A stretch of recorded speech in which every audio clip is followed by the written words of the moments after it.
Boa noite, irmão e irmã. Que a graça e a paz do nosso Senhor Jesus estejam sobre todos e todas. Estamos nos nossos 40 dias de oração, a terceira noite sobre a proposta Eu Quero Servir. E nesta noite vamos ver um importante aspecto do serviço cristão. Eu quero servir e o serviço por amor. Vamos iniciar com o texto bíblico em 1 João capítulo 3, verso 16. O Espírito Santo dirige o apóstolo a registrar as seguintes palavras: nisto consiste o amor, em que Cristo Jesus morreu por nós, ele se entregou por nós, ele se doou por nós, ele deu a sua vida por nós, e nós devemos dar a vida pelos nossos irmãos. O amor é imprescindível para que você e eu possamos de fato servir a Deus, da maneira como Deus deve ser servido, como nós já vimos, seguindo o exemplo, tendo Jesus, o Filho do Homem, como nossa referência, como nosso modelo. Também para que nós possamos ter a motivação correta, que é a glória do nosso Deus, que é servir como Jesus serviu, buscando a vontade do Pai, e não a nossa própria vontade. Agora, o amor muitas vezes é mal compreendido através das Escrituras. Por exemplo, você já deve ter ouvido algum cristão, algum pregador dizer: Deus é amor, mas ele também é justiça. Então, há pessoas que contrapõem o amor de Deus, que é um dos seus atributos, uma das suas características de personalidade, sem a qual ele não seria quem ele é, a um dos outros atributos, no caso a justiça. E quando as pessoas dizem isso, elas estão quase afirmando: quando Deus ama, ele não está sendo justo. E quando Deus está sendo justo, ele não ama. E de verdade, as Escrituras afirmam que Deus é perfeito em si mesmo. Então, o amor de Deus é perfeitamente justo. E a justiça de Deus é perfeitamente amorosa. O amor não exclui a justiça não exclui o amor de Deus. E para entender melhor isso, depois leia com calma 1 Coríntios capítulo 13, que fala a respeito dos atributos, das características do amor. Especialmente que o amor não folga com injustiça, o amor não se estabelece na mentira, mas ele está totalmente baseado na verdade, especialmente o amor do Deus perfeitamente verdadeiro. Você e eu somos desafiados a servir ao Senhor e a servir por amor. Vejamos então algumas características importantes que a Bíblia fala a respeito de amor. Primeiro, em 1 João 4, verso 8, que o amor é a essência de Deus. O texto sagrado diz: quem não ama não conhece a Deus, porque Deus é amor. Ou seja, a própria essência de Deus, o ser de Deus, o caráter de Deus é inteiramente baseado no seu amor leal, no seu amor perfeitamente santo, no seu amor perfeitamente justo, no seu amor completo e total. Um segundo texto que vale muito ser considerado está em João 3,16, talvez o versículo mais conhecido de toda a Bíblia. Deus tanto amou o mundo que deu seu Filho unigênito, para que todo aquele que nele crer não pereça, mas tenha a vida eterna. O amor fez o quê? Fez com que Deus, o Pai, entregasse o seu Filho, enviasse o seu Filho ao mundo, para que quem crer nele, na obra que ele fez, no sacrifício que ele realizou na cruz do Calvário, não morra, não pereça, mas tenha a vida eterna. Um terceiro texto, 1 João 3,1. Vejam como é grande o amor que o Pai nos concedeu, que fôssemos chamados filhos de Deus, o que de fato nós somos. A palavra amor em 1 João 4,8, também em 1 João 3,1, é um substantivo. No texto de João 3,16, amou é um verbo. E tanto o amor quanto o verbo amar dizem respeito a palavras gregas da mesma raiz, ágape sendo o substantivo e agapau sendo o verbo, que dizem respeito a um tipo de amor de quem se doa em sacrifício. É o amor que Deus teve por nós, que muitas pessoas interpretam como amor incondicional, pelo fato de que não se baseia no que nós somos, nem no que nós fizemos para Deus. Porque a Bíblia afirma que nós nascemos pecadores, que nós éramos, por natureza, filhos da ira, separados da vida de Deus, conforme está escrito em Salmo 51:5 e também Efésios capítulo 2, versos 1 até 4. E foi pela graça de Deus, favor que nós não merecemos, que ele nos amou. Não foi baseado em nada do que nós somos e do que nós fizemos, mas inteiramente baseado no caráter de Deus, que é amor.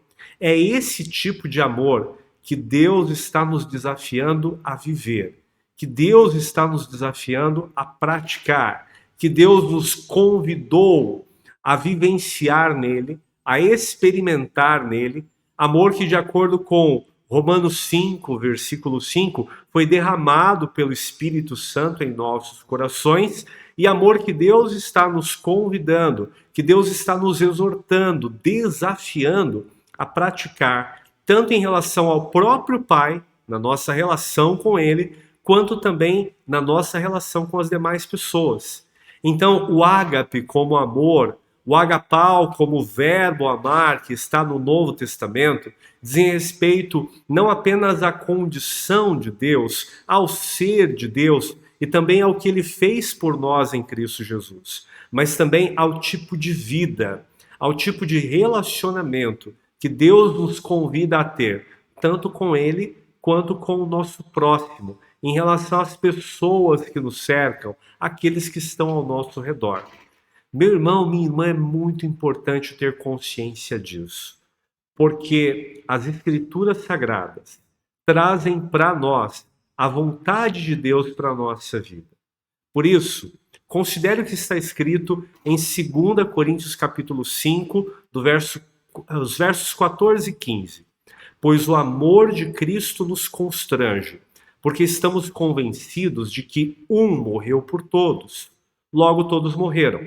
E ele morreu por todos, para que aqueles que vivem já não vivam mais para si mesmos, mas para aquele que por eles morreu e ressuscitou.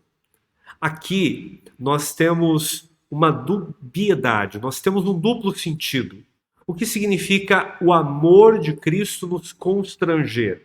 Significa que esse amor nos envergonha ou significa que esse amor nos impulsiona?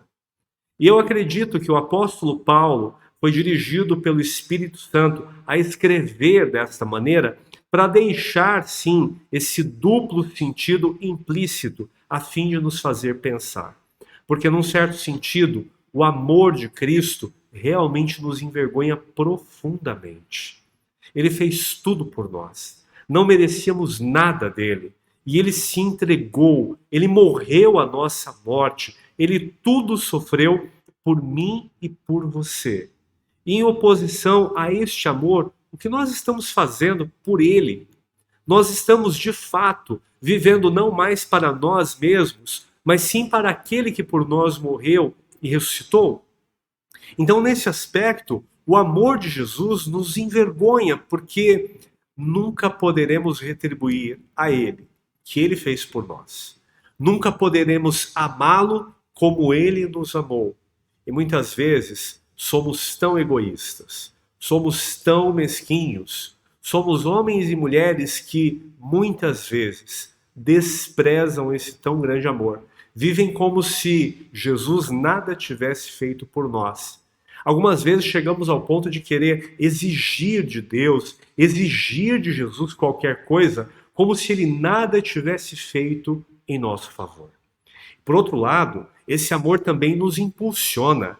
Esse amor nos constrange no sentido de nos conduzir a um tipo de vida, ou seja, de viver inteiramente para o Senhor. Ele também nos motiva, não apenas nos envergonha, mas nos leva a refletir e a ter um tipo de conduta, de ação, em que Cristo seja tudo em nossas vidas, em que a vida dele seja nosso principal impulsionador para todas as coisas, em todas as áreas, em todos os momentos.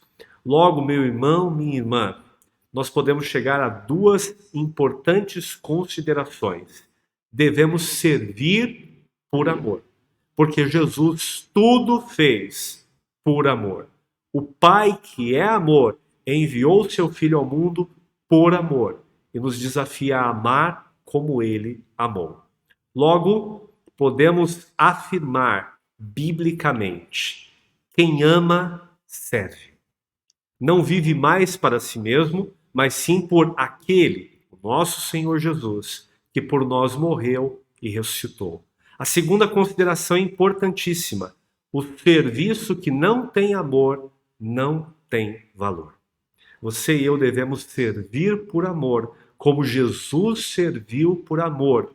Ele se entregou, ele se doou em sacrifício por mim e por você. Então, para nós considerarmos a nossa reflexão e orarmos de uma maneira bem prática, considerando o serviço por amor, o amor de Cristo te constrange?